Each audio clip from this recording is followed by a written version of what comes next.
Sai Pallavi, I know that you just spoke about rejecting a fairness cream endorsement, and you said that you also felt like different from the rest of the entertainment industry. Do you want to speak about how you came into the entertainment industry and why you felt different coming in? So, hello everybody. Hi.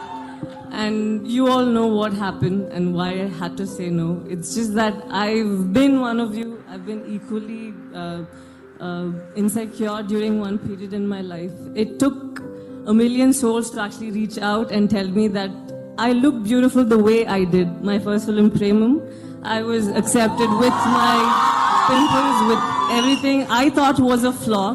But everybody loved me for the way I looked. So I thought I'm in a place where I get to inspire, or at least when I grew up, I did not see somebody who was at least saying normal. So I felt that if I was going to help another 10 people out there, I consider myself blessed. Firstly, it's just that we grow up seeing a lot of people who have perfect features, perfect body.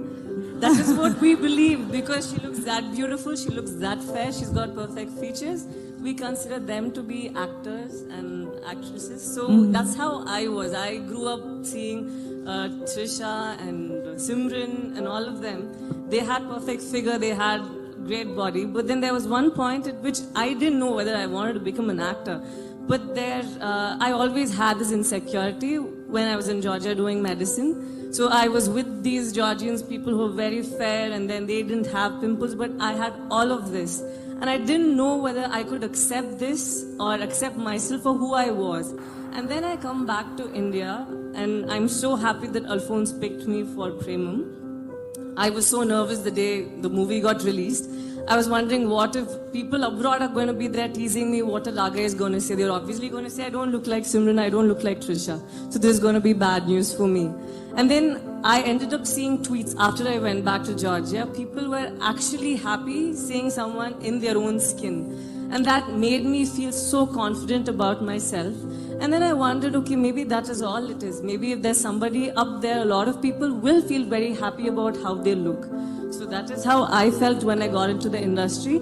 And I'm blessed that I worked with directors who liked me in my own skin, and they did have me put on makeup before, say, pre-shoot.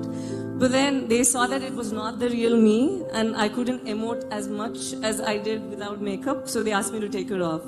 So finally, this is where I am, and I'm personally very happy that I happen to be the one over here, really. That is so true. It's all about accepting who you are, right? And something so superficial like your skin color that you can never change. How can you not accept it? And I actually truly believe that melanin is a superpower, and I think everyone in India is blessed with it. We generally look at the whole population and we think that there are a few people who are mocking at people of this color, but honestly speaking, when I was in school and college, I grew up with friends who would look at a girl who had a darker boyfriend and said that, hey, you can actually do better. You're way out of his league. And when you see a guy with a girl who's a little darker, you end up saying, I think there's something else this guy is. What does he see in this girl? So we end up saying such things, and it's just no person who is there trying to make you feel bad. It's just us. We must have at some point of time passed that comment, and right now it's coming back to us. It's just a boomerang. So when we start putting out positive views about how we feel about others instead of pointing. And another thing is social media. Right now, just because you have this curtain of anonymity, you end up writing whatever you want. You just say something when you're not in a very good mood, but the problem is it affects someone else somewhere else. So you have that power to actually create a change. Come on, I just told you that I felt insecure. I didn't see any of you, but come on, few of you from here would have said something sweet about me, right, when the film released. So I believed that and I took it, and that's how I felt good. So I think it's just about, it's nobody else. It's not like the world is trying to bring you down. You were there, and it can even be us. We were there at a very naive period, at a very bad period where we said some wrong things, but it's time we change. We know that it is possible for us to sin, but then it's important for us to consider or respect others' feelings and accept them for who they are. Just look at their character and just fall in love. That is all. Yeah.